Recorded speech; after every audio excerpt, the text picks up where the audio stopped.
after 8 long months.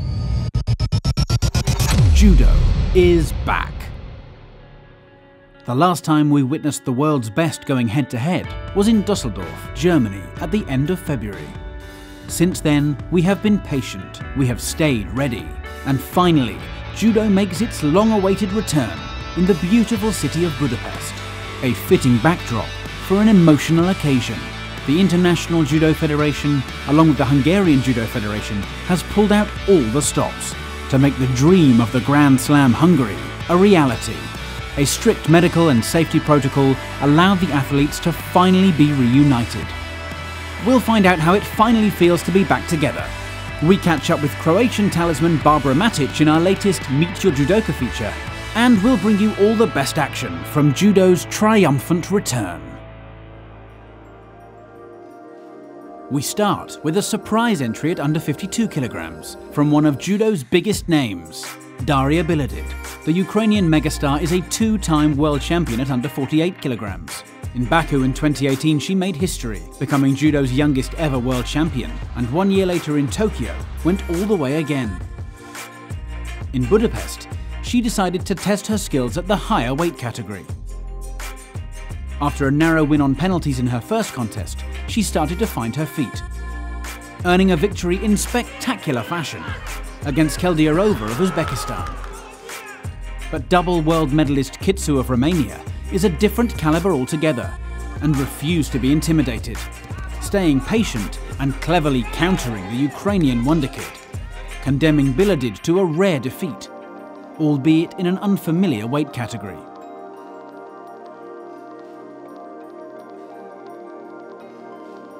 Biledid would have to refocus against 8-time World Tour medalist Chop if she was to leave Hungary with a bronze medal. Your commentator for this match, former world champion Neil Adams. Biledid has had some really hard fights in this higher weight category, but she's had a good run out, and I think that's what she needed. That left-handed stance. Now then! Oh, what a Kosoto that was! Chop couldn't stop it. Well, she set her up, and action-reaction at its very best. Look how she forces her to the edge. Big Kosoto there. Chop tried to stay inside, but over the top she went. Brilliant stuff. Meanwhile, top seed Amandine Bouchard was thrilled to be back and looked like she'd never been away, using her ruthless Newaza skills to set up a final with another Swiss talent, Fabienne Kocher. Again, it was in Newaza where the French athlete excelled, tying up Kocher brilliantly before turning her into a Grand Slam winning hold down that also saw her leapfrog Abayuta into the world #1 spot at under 52 kilograms. Mr. Colin Tsai, CEO of Huawei Technologies Hungary, presented her with her gold medal. Down one weight at under 48 kilograms, it was Kosovo's Krasniki looking to capitalize on Biledid's absence. Krasniki is a world-class talent, with 2 Masters titles, 7 Grand Slam medals, and most recently a bronze at last year's World Championships. In Budapest, she looked as dynamic as always, throwing big, and putting herself into a 5th career Grand Slam final. Her opponent in the final would be one of the most decorated judoka of all time, a former world champion and reigning Olympic champion, Argentina's Paula Pareto. Pareto is famed for her tenacity and determination, and she showed that and more as she took out the world #8 Martinez Abelenda of Spain. A woman who had been on incredible form before we broke in February. Pareto followed that up with an equally professional performance against Serbian rising star Stojadinov to set up a showdown in the final against Krasniki. An intriguing contest between 2 incredible talents. What an exciting match this is going to be. Well, the Olympic champion comes out and she is going forward, but Krasniki so strong. Oh, look at that! Straight away, Wazari there for Krasniki. Stretches across for the Osoto, and Pareto couldn't stop it. Try as she might, Pareto just could not find a way past Krasniqi's defences. Time after time, Pareto attacked and Krasniqi blocked. The Kosovan was on the brink of a career-defining victory. Pareto just can't get near Krasniqi, and that's the 5th time she's tried that. But look at that, just looks up at the clock, just needs to hold out now. The seconds ticking away, and she's gonna do it. She's gonna be the champion, and that will put her ahead in the world rankings above Billedid. Super stuff, Krasniqi at her very best. Osoda Gary at the opening second. And, well, she was in trouble all the way through, wasn't she, Pareto? She was on the back foot. But Krasniqi, well, look at this. Big sportsmanship between these two, but it will be interesting when Billedid comes back to 48s. The top seed in the under 73 kilograms was Rustam Orojov of Azerbaijan. In his semi-final, he came up against the tricky Swede Tommy Macias. But Orojov was more than a match for him, taking their head-to-head record to 6-2 in Orojov's favour, with a fabulous piece of transition, moving seamlessly from a Sumigaeshi attack into a clever arm lock, putting him into his first World Tour final since the World Championships in August of 2019.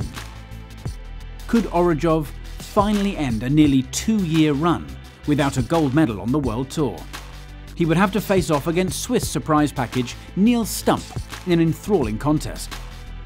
Stump had also shown his prowess in groundwork on his way to the gold medal match, with an arm lock of his own against the dangerous Uzbek Turayev. Could he do anything to stop Orojov's march to gold? Both of these fighters have had a great run through to this final. Now then, Orojov! Oh, now then! Is that going to be an Ippon? Ippon called, and we couldn't quite see the landing there. The angle of the camera doesn't quite show it. Now then, the referee has asked to have a look at it. Let's have a look from a different angle. And you can see that he lands on his shoulder, so that's going to be changed. It's going to be a Wazari. So Wazari to Orojov. Orojov now just needs to keep his cool. But Stump is always dangerous, and he's going to pull it back. And a Wazari there to Stump.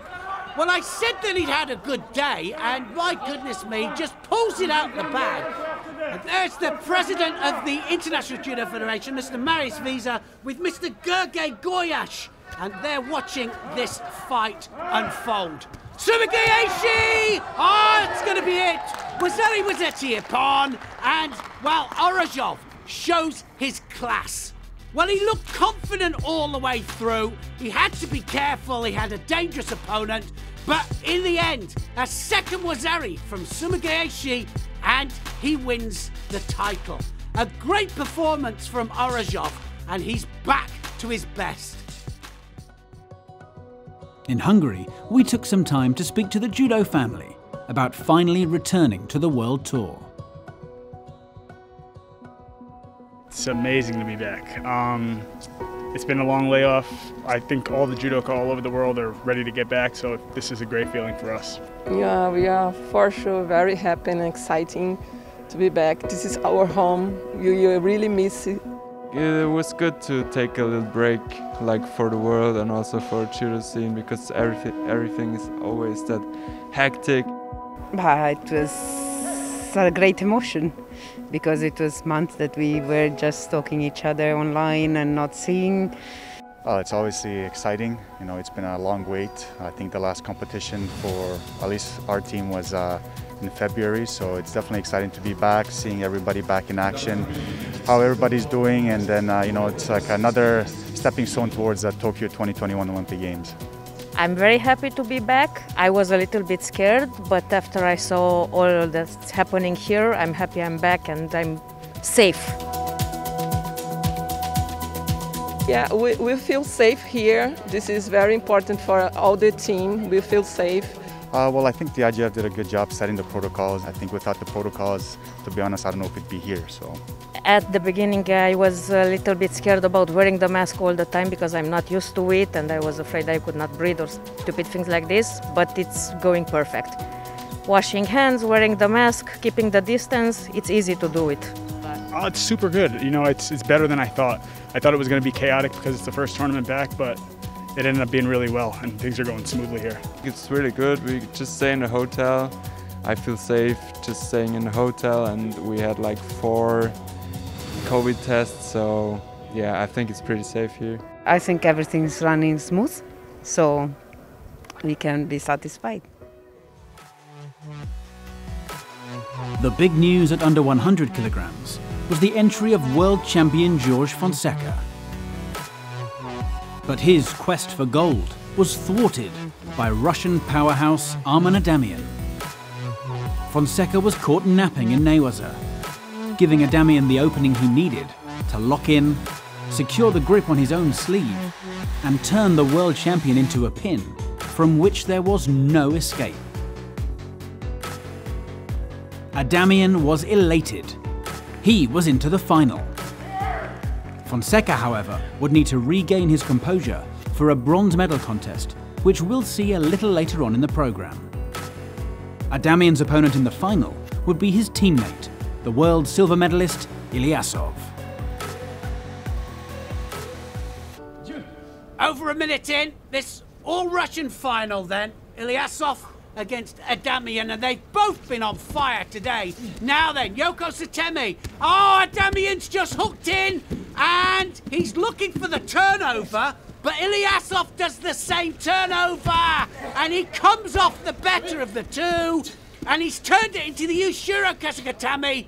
Wow, what a turnover that was, and they were both looking for the same thing, and he's in trouble now. He's being held down. The seconds are ticking away, and he just needs to hold him there and keep him under control. He has the arm under control, and the seconds have gone, and that was a mistake by Adamian. He thought that he could turn it to his advantage, but Ilyasov had other thoughts on the matter.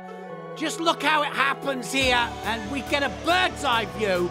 It was definitely Adamian that went in for it first of all, but, well, Ilyasov grabs the leg and gets the leverage over. Ilyasov then readjusts his balance, and he's in trouble there, Adamian, and he knows it. Brilliant stuff, a great bit of Newaza, and, well, gold and silver for Russia, that's for sure, and what a great final that was. This special edition of Top Ippons contains 5 of the best from Hungary. We start by seeing how Fonseca got on in his bronze medal contest. Fonseca knows he's got to attack. He can't afford another penalty. Sony Kamigoshi! Oh! Adur goes over the top. And just that split second, that's all he needs, this man. He's one of the biggest throwers in the world. And look at that. Adur normally does this, but this time the Sony Kamigoshi was too much. And Fonseca wins bronze. What a performance. At number 4 is this effort from Kitsu of Romania, who, having defeated Biladid earlier in the day, came up with a stunning uranagi to join the Ukrainian on the under 52 kilogram podium. In at 3 is Hungary's Pongrac, who had the honour of scoring the very first Ippon of the World Tour's restart. And what an Ippon it was! The Grand Slam Hungary bursting into life in the very first match. At 2, a phenomenal piece of footwork from eventual under 78 kilogram silver medalist Posvit of France. But our top Ippon came in the under 81 kilogram bronze match between De Witt and Molai. Get ready for fireworks, because I think that's what we're going to see here now. Both of them can pull it out the bag. Oh, what a sasai that was! That was absolutely huge. Massive sasai, Surikomiyashi, and that was beautifully taken. De Witt didn't have a chance. Molai is back. With Molai taking bronze, That left the door open for Turkey's Al Bayrak to top the podium at under 81 kilograms, scoring Wazari and then pinning Canada's Valois Fortier for the win. It was an all-Russian affair in the heaviest men's weight of plus 100 kilograms, with Tassoev and Bashaev going for gold. In the end, Tassoev's superior groundwork skills would secure him the gold medal. It was also a Russian 1-2 at under 60 kilograms, with Abuladze earning a narrow victory over Mushvidabadze by a Wazari.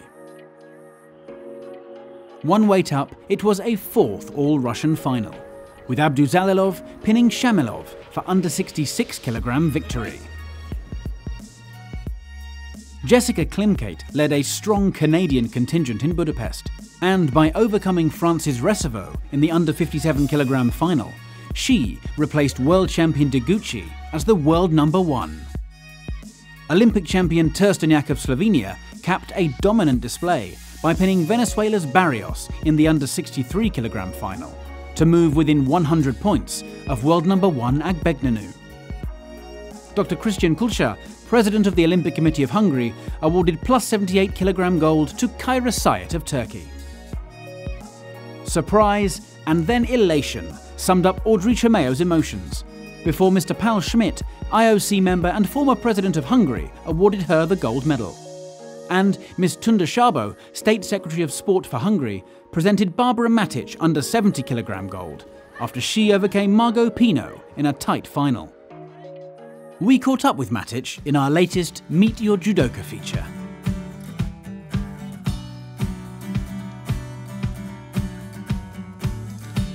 I started judo in my primary school when I was 6-7 years old, and I need to choose between judo and ballet because that was near my home, and I chose judo.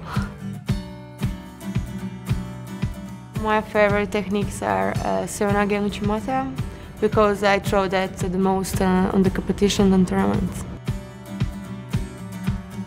I don't have a favorite Newaza technique because I don't like it too much, Newaza. But maybe on competitions I do mostly osakomis, and it was only I can get in the Newaza. My hero is Croatia's ski racer Janica Kostelic because she won 4 Olympic gold medals and 2 silver, and after her skiing was a popular sport in Croatia, and I want to do the same with judo. I have 2 favorite judokas. For men it's Ono and his beautiful Uchimata, and Clarice about her osotogari and about her strength. I think they are really number 1 in their categories. My favorite movie is a French movie, Untouchables, because I cry every time and I like to watch it all the time. I think I watch it like 7-8 times. I like to listen all kind of music, but when I'm home I prefer maybe Balkan music. It's good for having fun and party. My favorite food is Croatian sarma.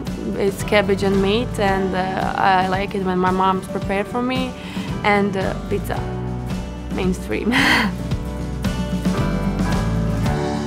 I have a master's degree in electrical engineering, so if not judo, after my judo career, like a trainer, I will do electrical engineering. My nickname is, I know well known, it's Barbie, it's shortened for my name. I have 2 hidden talents. I'm usually right hand, but almost everything I can do the same with my left hand, and I can wiggle my ears.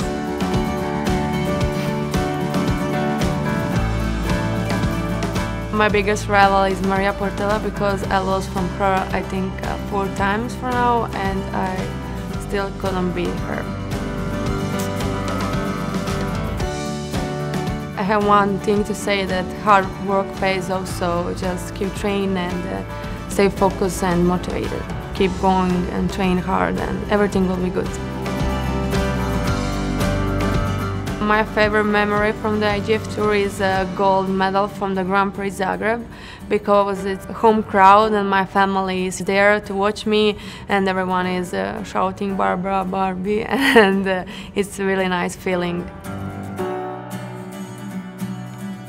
I like everything about judo because we travel a lot, meet other peoples, other cultures. We respect each other. When you lose, you need to bow down and shake your hand with your opponent, and I think that's the most important from the judo, to get up after you lose. Cut, we are done. And finally, the under 90 kilograms looked set for fireworks, as it saw the entry of both current world champion Noel van 't End, the wearer of the red back patch, and the man who had held that honour before him, Spain's Nicolas Shirazadishvili. The Spaniard making history in Baku in 2018, and the Dutchman defying the odds in Tokyo last year.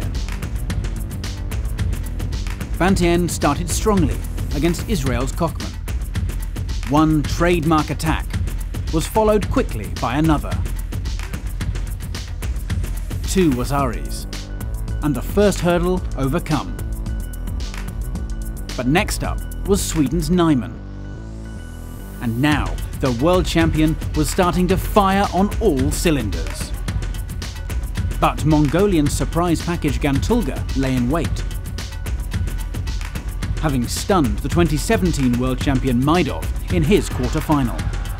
And Gantulga's strength was too much for Van 't End, who illegally ducked under his opponent's arm and earned a third and final penalty.